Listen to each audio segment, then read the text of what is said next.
Hello everybody, welcome back to another episode of Japan Business Time After Hours edition with Rochelle Cobb. And today we have a topic a bunch of people have been asking us about, and we've kind of merged a few people's comments. Right, yes. We've got Rikkana the Ferry, we've got Phoenix 787, and then Tsukasa have all been asking us general questions around the idea of changing, what it's like changing jobs, how people go about changing jobs, how open Japanese are to that sort of thing, how is freelancing taken.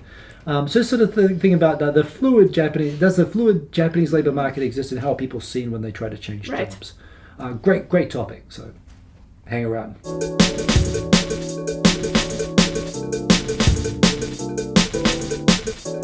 So there's a few dimensions to this. I know that there is this, well, it's a fading myth, I suppose, about the lifetime employment thing, which I think we're also going to come to in a later episode.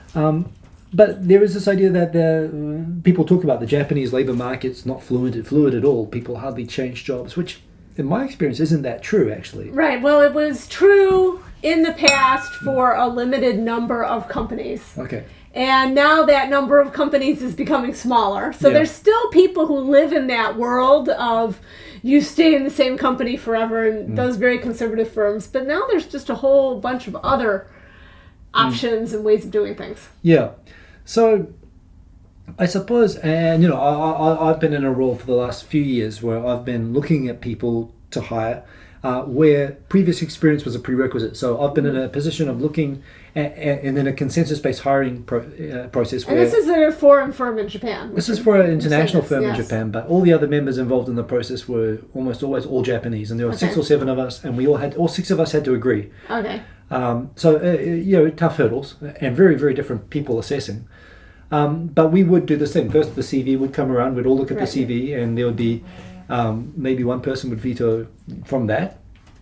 Then after that, they'd get into the interview, and then we'd have the interview steps, and we talked a little bit about that last time as well. Right. But in terms of the criteria, what sort of people would would be considered when changing jobs and wouldn't?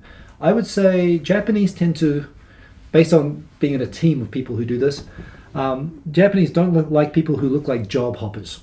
They'll assume there's something wrong with the person, that it's kind of why so many jobs on this resume? Why couldn't they stay to have in lost the company? One job may be seen as a misfortune, but to have lost several jobs starts to look like carelessness. It's kind of the to adapt a quote. But there is a thing of someone, and they will look at the duration that they were at each company. Yes.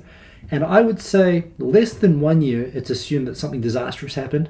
Well, but this is true in the U.S. too. Yeah. I mean, when I look at resumes and things, and I do it for clients and stuff as well. Yeah. You got to be in a job 2 years to look like there wasn't something wrong. Yeah.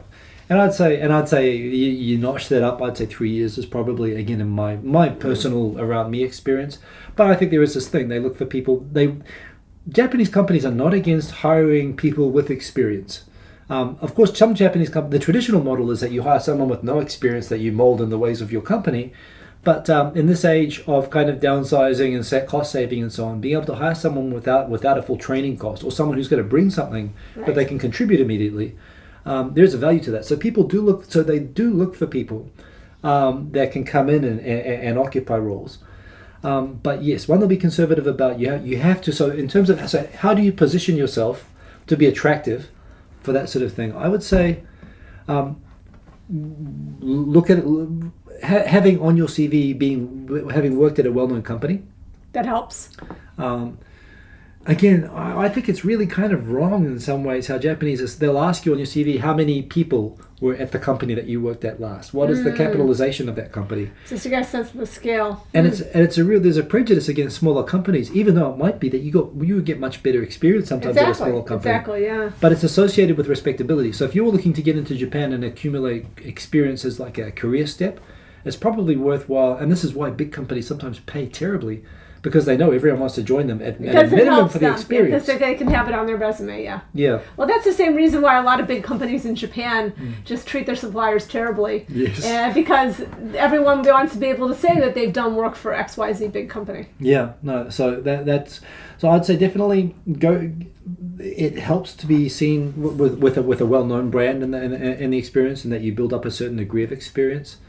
I don't know, what else do you think we have with this?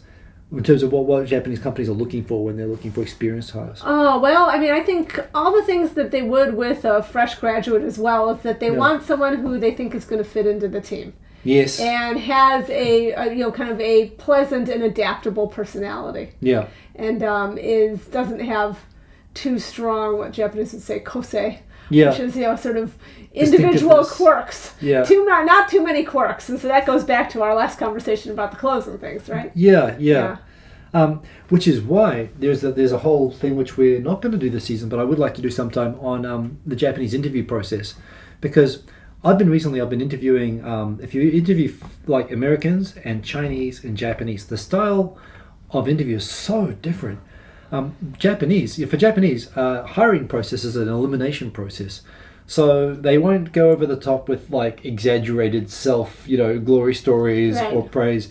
They'll try to present themselves as normal. I mean, half of the hires are practically done just off the CVs, which are very detailed. Mm-hmm. But yeah, they'll be very sort of conservative, and even in the way that they present themselves. Right. Because they don't want to be seen as someone who's overly flashy or an exaggerator or something. China's the exact opposite, which is a real shock for me to learn. I'm still learning that. How you can ask them any question and they'll respond with this wonderful self-advertisement that has nothing to do with your question. Which is what I always wanted Japanese to do more. Right. So I found it confusing. Yeah. Should we talk a little bit about the freelancing? Yes. So I mean, 20 years ago, it would have been hard to imagine. It would have been tough. Freelancers existed, but they probably had a bit of a tough life. But they seem to have more places. There's a lot more now. Yeah, there's a lot more freelancing. Yeah. So what's the change that you've seen around that, and what do you think is driving it? Oh, well, I think that Japanese companies are just getting more comfortable working with various different types of contractors and having people who aren't their permanent employees do key things. Yeah. So I think it's part of that. And I think also, the type of work that's done in the world is becoming much more specialized than it was 20 or 25 years ago. Yeah. And so you need to turn to experts in certain fields, and I think Japanese companies are starting to realize that.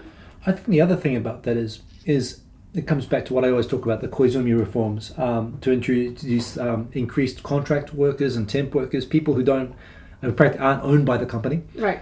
So it just means that companies probably before those reforms really had trouble doing close business with companies that they didn't have some sort of tie-up with or close relationship with. Right. They would try to do everything in-house. They've become more accustomed to asking cheaper, more flexible work resources, first through the hakken thing. I think that has been kind of a backdoor that's opened up people are more willing to consider a specialized freelancer or whatever now. IT has also done that as well. There is always this thing about IT, people who demonstrate that they're very good. There's a lot of tax benefits to going solo, right? Or setting up a small company of your own and providing expert advice in a certain field. Right. Every smart person at any one of the big consulting companies will go and do that. So that accepting freelancers in those sort of fields has become very new, and I think it's really growing. And now you talk about how much of the labor market now, how many of the new hires and companies have gone from being seishain, which used to be like 90%. And when they did the reforms, they said, we only want like 10% to be hakken. It would just be a little bit of flexibility. But now it's more than half. Yeah, it's really a lot. Well, that's a whole other social issue that I don't think we can really get to right here, but yes. But it says that the fluid labor market and the openness to different types of working has definitely actually gone way faster than people were predicting. So I think there are more opportunities now than there have ever been for freelancers in Japan. Especially if you have skills. If you have skills and experience that you can demonstrate, it is tough to get going. It's tough in any business to get going. Right. But the opportunities are there, if you can prove yourself. Mm-hmm. So maybe it's an exciting time if you're into freelancing, but it's tough. It just doesn't make it easy. Right. Yeah. So that's a great subject, isn't it? Mm-hmm. I love this open after hours sort of atmosphere that we have there. Right. A little beer here. Yeah. So look, come back next week. We'll join us after work again next week, where we'll be talking about another aspect of Japanese work culture. Mm-hmm. So see you then.